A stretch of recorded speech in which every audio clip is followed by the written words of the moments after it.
All right, all right, all right. Welcome back, you inglorious bastards and magnificent bitches. It has begun! It is Doc and we're back for my thought of the day. How dare And we're you! gonna dare on, Greta. We're gonna dare on, especially since I have my voice back, but now I need to spend a ridiculously increasing amount of money maintaining my grizzly beard and hair and stuff, maintaining my mane. So, life is life. But we got some things going on. We're going to give some updates of things that's going on in the culture war because that's just how winning is done. All these sanctions are going to lead to some global food shortages. We're gonna talk about that. Babylon B is taking a stance against Twitter being retarded. Um, Daily Wire has basically declared war on one of their sponsors, and Josie Sumele is already out of prison or jail. Well, jail because he's going for appeal, but he's already out on bond. Some people don't like that. Some people do like that, but it is what it is. I mean, if it was non-violent, the lion for a crime, though. I mean, that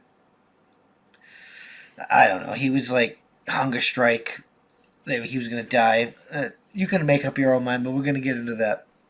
Uh, but here, first, we're gonna get into the more important things. I hope you're buying food and you're stocking. You've been doing the things, and you've been buying, stocking like cans away, or buying some survival food, or starting to grow your own food stuff because there's a global food crisis coming. Winning? No.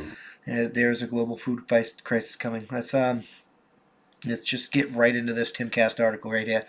Sanctions on Russia may lead to a worldwide food crisis, experts warn.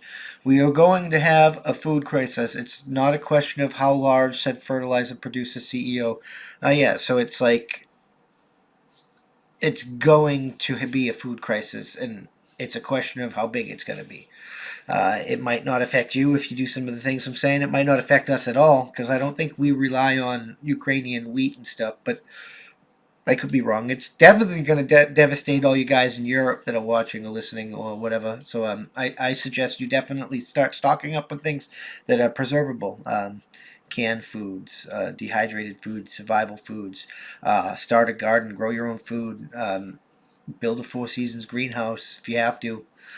You can grow small things inside. Learn how to grow. You can grow potatoes inside using old rubber tires cleaned out. You can look that up how to like YouTube and Rumble and all these. Well, not just YouTube's decreasingly, but Rumble and all these other like tech platforms, the internet in general, search platforms like Brave and stuff. They can help you find this stuff.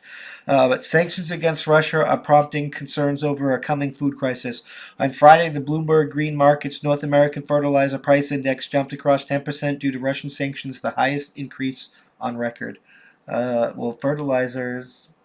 Russia's the world's largest producer of fertilizer. Winning? No. You suck! I'm pretty sure America can produce their own fertilizer, which I think will be fine in America, but I'd still just prepare. On so here's Javier Bias, whoever this is, Blas's chart of the day. Fertilizer prices climb to a record as sales from Russia, one of the world's top producers, are disrupted, and super expensive natural gas from Europe curtails outputs. The chart below is New Orleans urea price from 1977 to date. Okay, so this is just the sharp rise in fertilizer prices. 2004. Oh, Biden, right at Biden, right? Right at Biden. Peak clown world. According to Bloomberg's Green Market, Russia has accounted for almost 1/5 of 21 fertilizer exports. Russia is also one of the world's top exporters of essential fertilizer ingredients such as urea, ammonia, and potash. Average Angus Media. I got to figure out how to embed these tweets in here like this, where you can see all the replies and stuff. I kind of like that. According to Bloomberg, the loss of Russian fertilizer supply due to its sanctions is likely to cause severe strain to crop nutrient supply before the war. The supply chain was under pressure as European fertilizer producers reduce output due to surging gas prices and rising freight costs. I mean, yeah, like trucker strikes and stuff like that. they're going to stop delivering, which is going to cause prices to go up from those that are delivering because they're going to be in demand, and it's just something you're going to have to prepare for. Like, it could hit us here. We could end up in a Great Depression. Just be forewarned. On Friday, Sivantur Holster, the CEO of the large fertilizer producer Yariel International, told the Wall Street Journal, "We are going to have a food crisis. It's a question of how large." Norway-based Yara International announced last week, due to EU sanctions, it would no longer be purchasing supplies from Russia. Also told the Wall Street Journal that he was weighing on a moral dilemma even before the sanctions were official. He said that the eliminating Russian supplies would contribute to food inflation. Others have been expressed concerns about food shortages resulting from sanctions on Russian supplies. Replacing their volumes would take nearly half a decade at the very best, in some cases proved nearly impossible, as Russia is a large source of mineral deposits found in a few other global locations, said Alexis Maxwell, an analyst on Bloomberg's green markets. Yes, like, this is ridiculous. It's gonna have like consequences on us only, and dire consequences. People are gonna starve to death and shit, and it's not even fucking affecting Russia at all. An editorial board article from the Washington Post had following to say about the worldwide food shortages resulting from accumulation of inflation and the ongoing conflict in Ukraine.